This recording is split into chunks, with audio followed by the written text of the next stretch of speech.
Baik, halo, selamat datang di kelas manajemen resiko dengan saya. Kembali lagi ketemu, Dela Aizonalia, yang akan menjelaskan tentang materi pertemuan hari ini. Jadi kalau minggu lalu kita sudah membahas tentang risiko dari pasar, kali ini kita akan membahas tentang risiko dari valuta asing atau falas ya. Di materi kali ini, nantinya kita akan yang jelas membahas tentang apa itu falas, bagaimana risiko valuta asing itu bisa terjadi, hubungan antara kredit dan juga valuta asing, lalu keputusan kredit dalam bentuk valuta asing, dan bahaya yang timbul ketika kita mengambil pinjaman dalam bentuk valuta asing. Ya, soalnya kan selama ini ada concern bahwa perusahaan ataupun organisasi itu memikirkan lebih baik kita mengambil pembiayaan atau pinjaman itu lebih baik di luar negeri dengan menggunakan mata uang luar, ataukah kita melakukan pinjaman di dalam negeri. Nah, itu kan juga jadi satu bahasan yang akan dibahas dalam resiko valuta asing. Oke. Lalu sebenarnya itu bagaimana sih konsep dari valuta asing? Jadi seperti yang kita tahu, saat ini kondisi yang terjadi itu sudah jauh sekali berubah. Masyarakat sudah mulai tumbuh dan berkembang dalam suasana yang begitu terbuka. Berbagai informasi bisa diperoleh dengan cepat dan berbagai keputusan bisa dilakukan dengan mudah. Tidak terkecuali di dunia bisnis, sudah mengubah konsep dari manajemen, dari yang awalnya konvensional atau tradisional ke modern. Perubahan konsep inilah yang menjadi tuntutan dari perusahaan. Apabila perusahaan ini tidak menerapkan, maka artinya perusahaan akan ditinggalkan oleh konsumen. Segala aktivitas bisnis itu bisa dilakukan dengan lebih sederhana tanpa ada beban dan tekanan. Permasalahannya hanyalah satu, yaitu kecepatan dalam pengambilan keputusan. Ya, karena apa? Tidak hanya dibutuhkan cepat saja, namun juga harus akurat dan tepat. Kondisi ini tidak terkecuali pada saat transaksi bisnis dengan dipergunakannya valuta asing sebagai alat pembayaran. Para manajer keuangan berusaha kuat dengan menerapkan berbagai formula guna menempatkan dan memperkirakan kestabilan falas secara konstan dalam suatu waktu akuntansi. Apalagi perlu diingat bahwa berbagai formula yang dibuat selalu didasarkan data dan kondisi yang terjadi pada masa lalu. Ya, karena apa? Kondisi data di masa depan kan tidak pernah dimiliki karena belum dialami. Atas dasar inilah akhirnya perusahaan itu dapat memberikan formula yang bisa saja tidak berjalan dengan keadaan yang diharapkan atau melenceng karena seperti yang kita ketahui tidak selalu yang terjadi di masa lalu itu bisa menjadi acuan untuk masa depan. Contoh, oke, penjualan tahun 2018 itu tidak bisa menjadi acuan 2019 apabila kita berada di 2019 awal ya. Karena apa? Karena kita tahu tiba-tiba pandemi datang, otomatis tingkat penjualan yang awalnya memang bisa diperkirakan atau di-forecasting sebelumnya, tetapi karena adanya apa namanya ini pandemi, otomatis kan itu bisa merubah semua forecasting. Dan itu salah satunya bisa membuat resiko perusahaan menjadi semakin besar. Oke.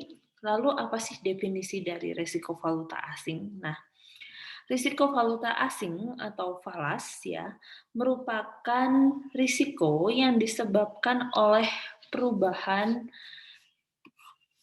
kurs valuta asing di pasaran yang tidak lagi sesuai dengan yang diharapkan. Jadi poinnya di sini adalah perubahan kurs ya, terutama pada saat dikonversikan dengan mata uang domestik. Misal, Di sini, pada tanggal 10 Maret 2006 ya, $1 USA itu sebesar 9.400. Tetapi pada tanggal 30 Maret 2006, $1 USA jadi 9.550. Maka kenaikan $1 selama 20 hari itu adalah Rp150. Meskipun kelihatannya kecil Rp150, tetapi untuk perusahaan, negara, ataupun organisasi, perubahan ini itu sangat signifikan, ya. Oke. Nah, ini adalah contoh dari risiko valuta asing. Nah, lalu apakah risiko valuta asing ini bisa dihindari? Jadi dalam era globalisasi seperti ini ya, aktivitas keuangan ini tidak lagi mengenal batas atau borderless, ya, sehingga memungkinkan berbagai pihak bisa terlibat dalam kondisi yang menguntungkan namun juga bisa merugikan. Maka lembaga keuangan ya, khususnya perbankan, merupakan pihak yang paling signifikan menerima pengaruh atau dampak risiko dari kondisi ini. Sebenarnya, risiko falas ini juga dialami oleh banyak perusahaan multinasional. Jadi, yang mengalami risiko valuta asing ini bukan hanya perbankan saja, tetapi ada perusahaan MNC. MNC. Siapa lagi? Jelas, eksportir dan importir. Nah, ini adalah yang menerima dari risiko valuta asing. Lalu ada 3 cara yang lazim ditempuh oleh perbankan ataupun perusahaan-perusahaan ini guna menghindari risiko atas ketidakpastian dari valuta asing, ya. Yang pertama ada accounting atau translation exposure. Oke, jadi risiko translasi atau risiko dari akuntansi ini merupakan risiko yang berkaitan dengan penyajian dalam laporan keuangan, ya, penyajian laporan keuangan. Standar akuntansi mensyaratkan perusahaan menyajikan laporan keuangan dalam mata uang tertentu, sehingga kita memiliki beberapa aset atau kewajiban dalam mata uang asing. Mereka harus mentranslationkan, nah, mata uang tersebut ke dasar pelaporannya. Misal, perusahaan domestik yang memiliki anak perusahaan di luar negeri, dalam hal ini perusahaan induk harus menyajikan laporan konsolidasi dengan mentranslasikan akun-akun dalam laporan anak perusahaan ke mata uang domestik sesuai dengan mata uang perusahaan. Meski risiko translasi mungkin tidak memengaruhi arus kas perusahaan, tapi hal ini akan berdampak pada profitabilitas perusahaan. Fluktuasi nilai tukar menghasilkan kerugian ataupun keuntungan dari translasi. Jadi, nanti ini bisa dilihat di laporan laba ruginya, biasanya di bagian setelah laba operasi. Selanjutnya, karena berdampak pada profitabilitas, hal ini juga kemungkinan besar berdampak pada harga saham, terutama ketika eksposurnya signifikan. Jadi maksudnya, dari accounting atau translation exposure ini, misal perusahaan Indonesia, anggap aja apa ya, Indofood deh, Indofood lagi. Nah, Indofood ini dia mempunyai kewajiban atau mempunyai pinjaman yang diambil dari luar negeri. Anggap aja $1 juta gitu. Nah, ketika dia melakukan laporan laba rugi atau laporan keuangan perusahaan, otomatis hutang ini tidak bisa ditulis $1 juta kalau laporan ini itu memang standarnya memakai rupiah. Ya, jadi $1 juta ini harus dikonversikan kepada rupiah. Meskipun ketika ngambil $1 juta ini awalnya adalah 14.000, tapi ketika dikonversi dia hari ini adalah 15.000, otomatis yang masuk di sini adalah yang ini. Jadi ini merupakan contoh dari risiko accounting atau translation exposure. Oke. Lalu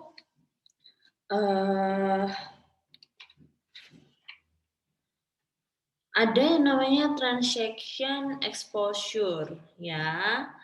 Nah, ini merupakan resiko yang dihadapi perusahaan ketika melakukan transaksi langsung menggunakan mata uang asing. Misalnya, perusahaan domestik membeli produk dari perusahaan luar negeri. Harga produk akan ditentukan dalam mata uang penjual, ya.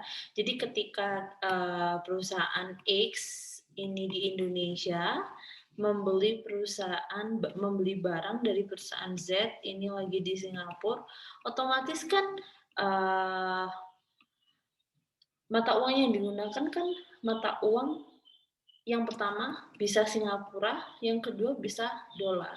Nah, resiko dari konversi ke Indonesia atau kurang lebihnya ini, ya, ini kan menjadi resiko dari yang harus ditanggung oleh perusahaan X di Indonesia, resiko transaksinya. Seperti itu. Jadi jika mata uang domestik terdepresiasi terhadap mata uang si perusahaan yang menjual ini, maka perusahaan yang melakukan pembelian harus melakukan pembayaran yang lebih tinggi. Oke, singkat cerita, depresiasi ini membuat produk impor menjadi lebih mahal bagi pembeli domestik. Misal nih, ya yang tadi ya, anggap aja ini perusahaan mobil. Perusahaan mobil di Indonesia, ini jangan Singapura deh, USA. Oke. Nah, ada perusahaan mobil di Indonesia mengimpor baja dari Amerika Serikat. Harga baja tidak berubah. Anggap aja harga baja itu $1.000 gitu. Nah, ini mau kapanpun dia tidak akan pernah berubah. Namun yang berubah adalah fluktuasi dari mata uangnya. Anggap aja jika rupiah terdepresiasi menjadi 14.000. Ya. Nah, lalu terdepresiasi awalnya ya 14.000 terus terdepresiasi menjadi 14.500. Oke. Nah, karena dia terdepresiasi, oleh karena itu pembuat mobil harus mengeluarkan rupiah lebih banyak untuk mendapatkan baja tersebut. Anggap aja yang awalnya dia ngeluarin 14 juta, terus kan dia harus nambah lagi karena terdepresiasi, jadi harus membayar 14.500.000. Jadi ada selisih 500 juta di sini. Ya, ini adalah resiko dari transaction exposure. Sebaliknya, jika mata uang Indonesia terapresiasi oleh si negara US ini, otomatis pembeli atau perusahaan mobil di Indonesia ini akan membayar uangnya dengan uang yang lebih sedikit. Anggap aja terapresiasi jadi 13.800 gitu. Otomatis kan uang yang dikeluarkan juga lebih sedikit. Ya. Jadi pergerakan nilai tukar ini mempengaruhi arus kas keluar dari perusahaan. Oke, selain kontrak pembelian, beberapa transaksi potensial terekspos oleh nilai tukar adalah ekspor, pinjaman luar negeri, dan repatriasi dividen, seperti itu. Yang ketiga ada economic exposure. Nah, risiko ekonomi ini menyangkut dampak perubahan nilai tukar terhadap pendapatan dan biaya operasi. Jadi lebih ke biaya operasi.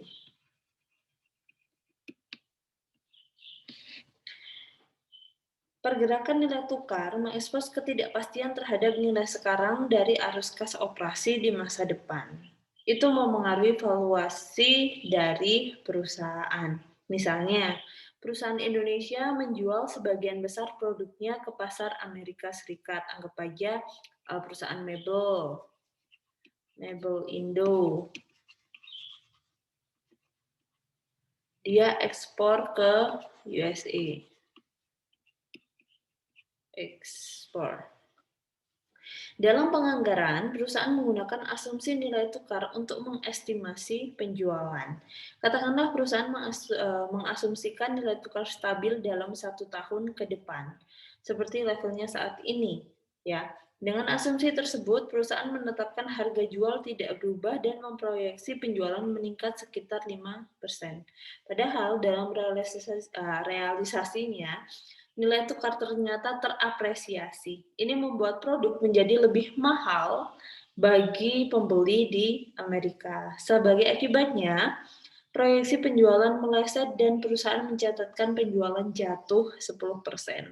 Nah, ini kan jadinya ketika dia di forecasting akan meningkat sebesar 5%, tapi ternyata setelah ada pergerakan valuta asing hingga akhirnya nilai mata uang Indonesia terapresiasi, otomatis langsung turun menjadi 10% turun. Nah, ini merupakan contoh dari economic pressure. Oke. Lalu, antisipasi perusahaan dalam menghadapi fluktuatif valuta asing. Ada beberapa alternatif untuk mengelola risiko valuta asing. Di antaranya, yang pertama adalah menggunakan mata uang tunggal untuk seluruh transaksi.